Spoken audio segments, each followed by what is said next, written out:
want to talk about the time when I got attacked by a fox.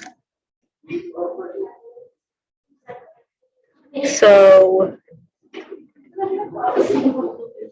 I was at my grandma's house. I'm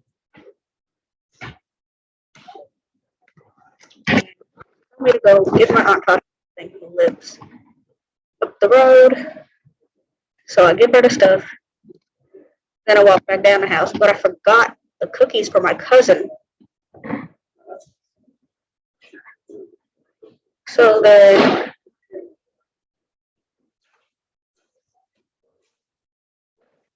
I have to go back and get. So I go back and get the cookies. I'm already mad because I didn't want to walk up and down the road again. So I get them. I go back. Then I hear something in the woods. There's this woods part next to my grandma's house. So I hear something there,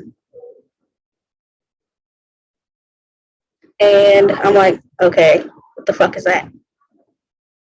So I keep walking, and the next thing, a fox, it just comes out of that place, and I'm like, oh my god. So then I was really still because I didn't want to run from it because I didn't want it to chase me, and he didn't notice me, and then he saw me, and I was like, oh my god, please just go away. But no, he couldn't just leave. Um, so he comes closer to me, and I'm slowly backing away because I don't want to get eaten by the fox. And then he just starts biting me, and I'm just like, oh my god. So I'm screaming. I was like, oh my gosh, somebody help me. And there was this neighbor who was right next to me or whatever. And she came outside but didn't say anything. And I was like, wow, well, you're useless. So then he started to get off of me, and I was like, okay. But then he came back. So he came back, and I was like, just leave me alone. So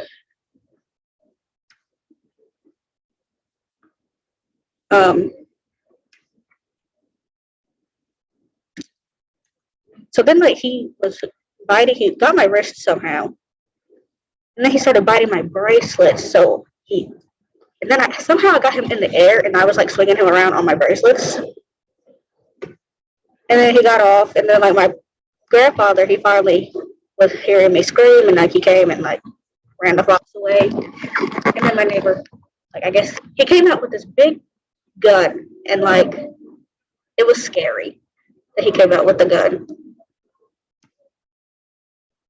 But I was like, well, at least somebody's trying to help me, unlike the useless neighbor.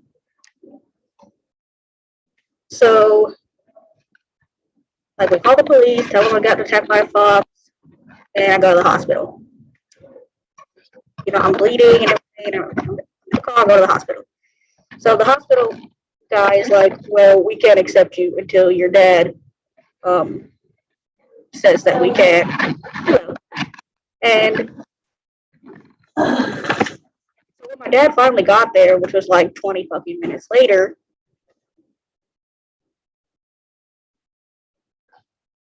they're like, oh, okay, well, now you can go in. So I go in, and they're like, you're going to have to get a rabies shot. First, I didn't think the rabies shot was going to be that bad. But the rabies shot was that bad. Making a video. The rabies shot was that bad.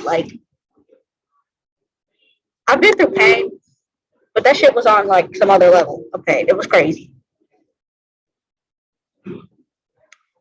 So after that, they're like, oh, well, you got to come back 3 more times for more doses of rabies shots. And I was like, fuck, that's not okay. But they're like, if the fox doesn't have rabies, then you're good. But if it does, you have to keep coming back. So I was like, okay, you know what? My luck will change. The fox won't have rabies. I'll be okay. No, the fox had rabies. So I had to get more shots. But these weren't as painful as the first ones. The first one was just terrible, terrible things. It was awful. Then I'm out of the hospital, whatever. And my other neighbor, my grandma's other neighbor, he's the one who actually shot the fox. But like ever since then, every time I go to a store or like my grandma's house, there's fox stuff everywhere. There's fox t-shirts. My grandma bought a whole bunch of fox plushies. It's just like foxes are haunting me now. And it's crazy.